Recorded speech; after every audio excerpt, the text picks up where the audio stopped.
Herzlich willkommen zum Startup Camp 2016, ja, wieder hier in der Humboldt-Universität zu Berlin. Es ist kurz nach 9 Uhr morgens, das heißt, alle Studenten schlafen noch, aber sie sind gekommen. Einige Löwen aus der TV-Szene, aber auch Entrepreneurs, Inkubatoren, alle sind sie hier. Es geht zum Thema Co-Vadis, Startup-Szene Berlin für uns. Wir gucken uns mal schauen, was hier heute so los ist.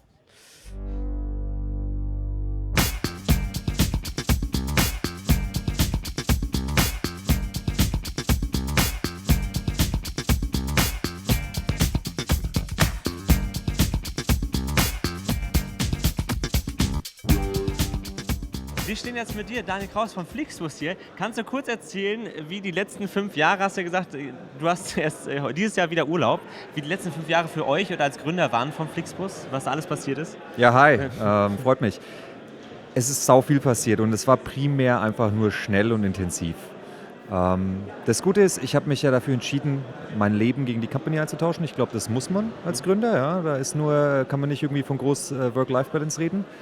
Und jetzt ist die letzten 5 Jahre mein Leben Flixbus und ich genieße es immer noch, habe es sehr genossen, es war extrem intensiv und von der Liberalisierung über der Fusion zwischen meinem Fernbus und Flixbus, wo wir alles eingegründet haben und dann Flixbus genannt haben, über den Kauf von großen Corporates oder deren Bussparten, Internationalisierung und von, wie gesagt, insgesamt am Anfang waren wir vielleicht so 10 Leute bis zu über 1000. Das war wie im Zeitraffer. Oft ist ja Kritik, wir haben gerade auch schon darüber gesprochen, wir als junge Leute nutzen natürlich oft Flixbus, weil es eine super Alternative ist, sehr günstig. Könnt ihr die Preise überhaupt halten? Weil man muss ja auch irgendwann mal ein bisschen wirtschaftlich denken, so ganz günstig kann es ja nicht immer bleiben. Doch, also A ist es so, dass wir in Deutschland seit letztem Jahr profitabel arbeiten und das ist ja das Ziel, damit ich eine langfristige Firma, die einfach bestehen bleiben kann, baue und nicht nur mal schnell Gewinne mitnehmen. Und warum wir das können, ist einfach, weil der Bus günstige Produktionskosten hat als jedes andere Fahrzeug, mit dem du lange Distanzen überbrücken kannst. Und deswegen geben wir das an die Kunden weiter. Denn auch wenn wir jetzt vielleicht einen größeren Marktanteil haben, haben die Kunden immer noch die Wahl, ob sie irgendwie eine Carsharing-Alternative, einen Zug nehmen oder mittlerweile auch diese günstigen Flieger. Ja? Also es ist nicht so, dass ich wahllos machen kann, was ich will. Für uns ist es wichtig, dass wir profitabel agieren, dass alle unsere Buspartner profitabel agieren. Und wir können trotzdem einen günstigen Preis anbieten, weil die Produktionskosten so niedrig sind. Und ihr wollt euch immer weiter ausbauen. Jetzt gab es immer Kritik auch am Anfang, wie die Deutsche Bahn es jetzt probiert hat mit dem Internetanschluss, der nicht wirklich funktioniert. Aber ihr macht immer weiter. Ihr habt jetzt neue Verträge auch. Also es ist schon jetzt in den letzten 8 Monaten besser geworden wieder. Das ist richtig. Also als wir es am Anfang ausgerollt haben, musst du dir das so vorstellen, wie es gerade auch im Panel war, die großen Corporates haben gesagt, was, mit so einem Startup arbeiten wir nicht. Das heißt, wir hatten dann so 1 und 1 und Debitel, so billig Prepaid-Karten, also ganz rudimentäres Zeug. Wird man da manchmal auch wütend, wenn so alte Franchise sagen, also, die Jungen... Also wütend nicht, aber man langt sich schon an den Kopf. Ja? Und jetzt mittlerweile sind wir so groß, dass wir auch einen sinnvollen Vertrag zum Beispiel mit der Telekom oder auch mit Vodafone irgendwie schließen können und dann kannst du es einfach besser gestalten. Und wir haben natürlich auch mittlerweile die Hardware ausgetauscht, weil wir am Anfang uns überlegt haben, das ist voll cool, irgendwie Videos zu gucken, aber das braucht es eigentlich nicht mehr, weil du brauchst nur gutes Internet, schnelles Internet, weil die anderen haben irgendwie alle Netflix und so und das reicht. Und deswegen haben wir da noch viel stärker investiert und wie gesagt Hardware ausgetauscht, mittlerweile sinnvolle Verträge geschlossen, auch was Roaming angeht und so. Und sind wir auf einem guten Weg, aber sind noch lange nicht da, wo wir sein wollen. Und was viele Leute immer vergessen, wenn man kein Internet und keinen Empfang auf seinem Handy hat, hat auch der Bus keinen. Ich wollte es gerade sagen, ich kenne das selbst, man fährt aus Berlin raus, A2 Brandenburg und dann hat man kein Netz. Aber ich kann dir sagen, woran es liegt. Es gibt ja in Deutschland eigentlich nur noch 2 große Anbieter. Ja, also irgendwie Vodafone, 3, Telefonica noch. Ne? Ja. Und ich meine, warum? Ja, warum? Allein jetzt auch dieser Breitbandausbau, diese Diskussion mit der Bundesregierung, es ist ein Desaster. Und da ist quasi kein Wettbewerb. Ne? Und wir zum Beispiel, ich muss immer gucken, was bietet die Bahn wo an, wie ist der Preis. Köln, Berlin, fliegt die Ryanair mittlerweile, ja, dann habe ich die ganzen privaten Autos, da muss ich mich mal einsortieren. Die müssen sich nicht einsortieren. Schau mal Österreich an, da ist alles viel günstiger und die Netzqualität ist besser. Das ist halt einfach ein Oligopol.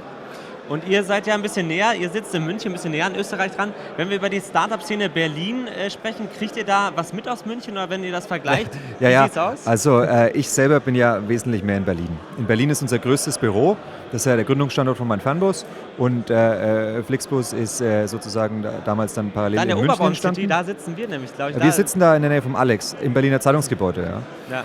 Und deswegen kriegen wir relativ viel mit, weil die Company eigentlich in Deutschland, das Headquarter ist aufgeteilt auf die beiden Gründungsmetropolen. Und das Deutschlandgeschäft und vor allem die Tech-Bereiche sitzen in Berlin und Finance, Marketing, so Holding-Funktionen sitzen in München. Jetzt ist in 5 Jahren viel passiert. Wagt man da manchmal einen Blick in die Zukunft, was in 10 Jahren sein könnte, wenn du mal ein bisschen rumfantasierst? Ja, klar. Also ich glaube, auch das hatte ich gerade im Panel gesagt, dass Elektromobilität und andere alternative Antriebsstränge, vor allem auch vielleicht auf der langen Distanz eher Fuel Cell, also Wasserstoff, weil sonst habe ich so riesen Akkus. Ne? Das wird kommen. Und ich glaube auch, dass uns irgendwann sozusagen die Welle im autonomen Fahren sozusagen oder erstmal teilautonom tragen wird. Und was dann meine Prognose ist für die langfristige Zukunft, es braucht keine Bahn mehr. Weil die Infrastruktur und die Betriebskosten der Bahn sind so hoch, und es braucht es nicht mehr. Ja, die sind verlässlicher und die teilweise schneller. Aber wenn alles autonom fährt, dann gibt es vielleicht keine Staus mehr und keine Unfälle. Weil das wird alles, warum brauche ich dann eine extra Infrastruktur, die viel teurer ist? Straßen haben wir sowieso. Ne? Und das, was kommen wird, wird für viele Bahnanbieter weltweit, das wird die zum Umdenken zwingen.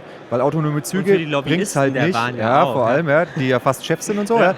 Wird die zum Umdenken zwingen, weil ein autonomer Zug bringt es nicht. Es ist trotzdem halt eine eigene Infrastruktur. Das ist einfach nicht effizient. Und so, denke ich, wird es in den nächsten 20, 30, 50 Jahren kommen. Wir wünschen dir weiter viel Erfolg. Dankeschön. Vielen Dank.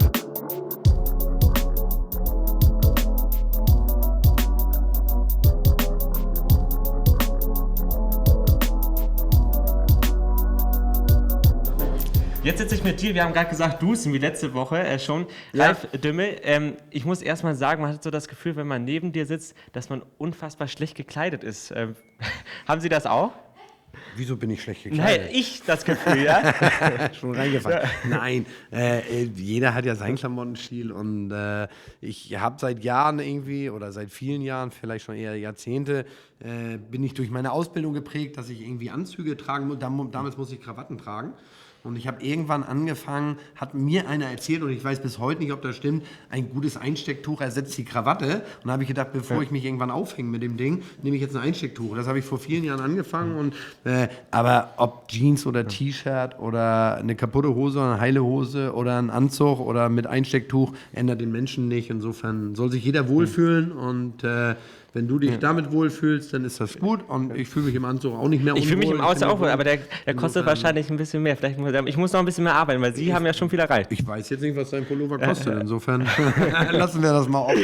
Anderes Thema. Sie sind jetzt noch nicht so lange in der Öffentlichkeit bekannt. Ja. Können Sie ein bisschen was über Ihre Anfänge sagen? Sie sind, glaube ich, über 28 Jahren bei DS-Produkte. Ja, da wir jetzt den 1.4. haben, bin ich jetzt schon seit 29 Jahren bei DS-Produkte. Danke. Ich habe das Riesenglück gehabt, einen der wichtigsten Menschen meines Lebens kennenzulernen, meinen Ziehvater, der das Unternehmen DS-Produkte gegründet hat. Und wir beide haben das zusammen groß gemacht und es war eine unglaubliche Ergänzung. Ein Mann mit Erfahrung und so einen verrückten jungen Typen, der auf dem Tisch tanzend Halleluja gesungen hat und immer nur nach vorne wollte, und einen Vernünftigen, der einen mal wieder auf den Boden zurückgeholt hat und gesagt hat von wegen, wir bauen das langsam auf und wir gucken nach vorne. Und wenn wir zusammensaßen und er immer gesagt hat, lass uns mal 5 Jahre nach vorne gucken, da habe ich immer gedacht, wie nach vorne, 5 Jahre? Ich weiß ja nicht mal, was ich morgen mache. Ne? So, und das brauchst du, glaube ich. Umso größer ein Unternehmen wird, musst du Strategien machen. Heute bin ich derjenige, der sagt, wo geht die Reise hin? Planen wir nach vorne und denk nicht nur noch an morgen. Und das war halt die Mega-Ergänzung, dass dieser tolle Mensch mich in das Business eingeführt hat und mich auch gelehrt hat, in gewissen Dingen ruhiger zu bleiben oder ruhiger zu werden und auch nach vorne zu planen. War das früher, also ist ja schon ein bisschen länger her, auch ein klassisches Startup? Heute, wir sind ja beim Startup-Camp, früher hat man das ja nicht so bezeichnet wahrscheinlich. Nee, also diese Ausdrücke gab es noch nicht. Da haben wir wahrscheinlich gesagt, wir starten durch oder sowas. Klingt auch aber gut. Das haben wir dann auch gemacht. Aber Man kann es schon vergleichen. Das war eine kleine Firma, das geht ja ganz vielen so. Gucken sich viele große Firmen heute an, die wirklich auch, und da glaubt man ja, manche Firmen, die heute Milliarden machen, wo man sagt, oh, die haben so und so wie 1000 Filialen, die haben auch irgendwo mit dem Kiosk angefangen. Der Otto-Versand ist durch einen Schuhladen, durch Schuhversand entstanden. Die haben nur Schuhe gemacht. Und also da gibt es ja Geschichten, die sind wirklich unglaublich, wie manche Unternehmen gewachsen sind. Wir haben eine kleine Geschichte, sind da sehr, sehr stolz drauf und happy drüber. Und aber sieht auch schön aus auf der Homepage, da sieht man, glaube ich, schön, wie das mit Jahr zu Jahr auch mit den Mitarbeitern gestiegen ist. Ich glaube, da kann man auch recht stolz sein, wenn man auf einmal über 1000 Mitarbeiter hat. Nein, wir haben 400 Mitarbeiter.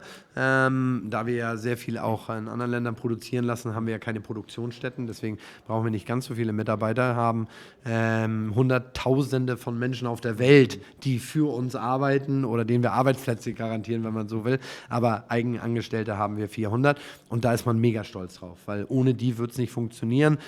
Durch die Öffentlichkeit wird jetzt immer mein Gesicht im Fernsehen zu sehen oder in der Presse oder man fragt mich, ob ich zum Startup-Camp komme. Eigentlich hätten die anderen 399 es genauso verdient, weil die arbeiten auch jeden Tag für DS und reißen sich den Hintern auf. Aber die repräsentieren sie ja hier nach wie vor sehr, sehr gut. Ja, würde ich sagen. Also ich sage immer nur, da sind Menschen, die so fleißig und so gut arbeiten und die kommen immer so wenig weg, wenn man hört, oh, DS und ist erfolgreich und das läuft und man macht die und die Artikel.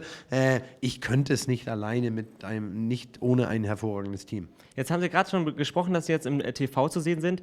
Möchten Sie ein bisschen was darüber erzählen, wie viel Spaß das letztendlich macht, weil das ist ja ein sehr erfolgreiches Format. Die Höhle der Löwen, da kommen junge Leute mit tollen Ideen. Was ist da das Besondere für Sie so aus der Jury-Seite? Also es gibt zwei Sichtweisen. Erstmal, als ich angesprochen wurde, habe ich erstmal überlegt, soll ich das machen? Wie lange hat man da überlegt? Ist schwer zu sagen, so 4-6 Wochen. Aber aus einem anderen Grund. Uns hat die Sendung interessiert, wir haben sie verfolgt. Ich war, ohne da als Löwe zu sitzen, begeistert von der Sendung, weil ich glaube, dass es einfach unglaublich viel bietet, die Chance. Einmal zeigt es auch, dass Menschen für eine Idee kämpfen müssen oder kämpfen sollten und dass es sich oftmals auch lohnt und dass man auch eine riesen Chance hat dadurch. Und wir waren ja heute auf dem Startup-Camp und hatten ja ein Partner von uns mit Karl-Heinz Bilz, mit seiner Abflussfee, hier auch dabei. Und das ist so ein schönes Beispiel, wie jemand jahrelang in seiner Garage das Produkt entwickelt hat, dafür gekämpft hat und das groß gemacht hat. Und dem, wo man jetzt sagt, oh Mensch, DS hat das jetzt groß gemacht. Nee, ohne Karl-Heinz Bilz wird es die Abflussfee nicht geben. Da hätte DS das gar nicht groß machen können. Und wir ergänzen uns einfach super und sind damit erfolgreich. Und das zeigt doch, dass jemand aus seiner Garage heraus, dass es immer noch funktioniert, an eine Idee glauben, dafür kämpfen, 2-3 Niederschläge erleiden, mit der Qualität nicht einverstanden sein, dann abbrechen, obwohl er hätte verkaufen können, abbrechen, sagen, nee, mein Produkt soll gut produziert werden, einfach erstmal nicht verkaufen, dann sich da irgendwann bewerben und sagen, jetzt gehe ich da mal hin und hatte ja einen Auftritt, der, ich würde mal vorsichtig sagen, nicht devot war und nicht sehr zurückhaltend war, um das mal so zu sagen. Und genau so ist er. Der verdreht sich nicht, der spielt nichts, der hat seine Meinung und die sagt er und das ist egal, wer da vor ihm sitzt oder wer vor ihm steht und das macht ihn halt so menschlich. So, aber um auf die Frage zu beantworten, es war nie die Frage, ob ich die Sendung gut finde oder ob es interessant ist, sondern es kamen diese privaten Geschichten, dich kennt keiner, du gehst überall über die Straße und du bist gesund und dir geht's gut, muss ich jetzt bekannt werden. Es war nie im Leben mein Ziel, bekannt zu werden oder außerhalb von meiner Firma oder Familie oder Freunden von Leuten angesprochen zu werden. Das merkt man ja auch, wenn Sie jetzt 29 Jahre in dem Unternehmen sind. Aber wenn man jetzt zurückblickt, genießen Sie das trotzdem, jetzt erkannt zu werden und auch diese andere Rolle ein bisschen? Ja, ich weiß gar nicht, ob man von genießen. Ich habe gar kein Problem, weil die Menschen alle so nett sind. Ne? Also deswegen habe ich gar kein Problem damit. Wo du manchmal schon mal merkst, wenn du irgendwo im Restaurant sitzt und du merkst, darf ich mal? Ja, klar, du merkst, dass dann Leute so auf ihr Handy gucken und auf einmal so und das machen wir gleich auch noch, Facebook und so. Live. Ja, Facebook Live können wir ja gerne machen, aber dann weißt du es ja. Aber wenn Leute so wenn du es dann zufällig mitkriegst, erschrickst du schon. Aber ich muss sagen, die Menschen sind alle so nett, die kommen alle, ich frage mich ja eher, wenn Leute sagen, kann ich mal ein Selfie haben, dann denke ich immer, was wollen die mit dir jetzt ein Selfie? Also was will ich jetzt mit einem Bild von mir? Also ich möchte es nicht. Also insofern insofern denke ich Sie immer... sehen sich auch jeden Tag wahrscheinlich Genau, im Spiegel. jeden Morgen und das reicht ja. Und deswegen denke ich immer manchmal so von wegen, nee, warum wollen die das? Aber die sind alle so nett und es ist ein bisschen anderes Leben. Man wird halt, wenn man zum Essen geht, muss man sich darauf einstellen, dass man angesprochen wird, dass jeder Mensch auf der Welt eine Idee hat und ich kann leider nicht allen helfen. Ich höre mir das aber gerne an und dann muss man aufpassen, dass es nicht zu viel wird, dass man auch noch seinen Teller isst, aber das ist trotzdem, das ist alles so nett und ich habe da grundsätzlich gar kein Problem. Und das hat man nach Ihrer Diskussion auch heute gesehen, da kamen viele Leute, Sie hören sich das an, nehmen die Karte und dann gucken wir mal, was daraus wird. Das ist ja das Schöne an solchen Events. Ja, und jetzt muss man ehrlich mal sagen, wie sah mein Leben vorher aus? Ich bin nach Asien geflogen, ich bin nach Amerika geflogen, ich bin auf Messen gegangen und habe ja genau das gesucht. Jetzt kommen die ja zu mir. Ist ja viel netter, ne? Viel einfacher. Eigentlich Ist ja ohne Spesen fast. Ne? Also ist ja, insofern ist das ja grundsätzlich auch ein Geschäftsmodell. Also das ist ja, wir sind ja dankbar für Menschen, die uns zu Ideen bringen. Haben wir ja erstmal nichts gegen.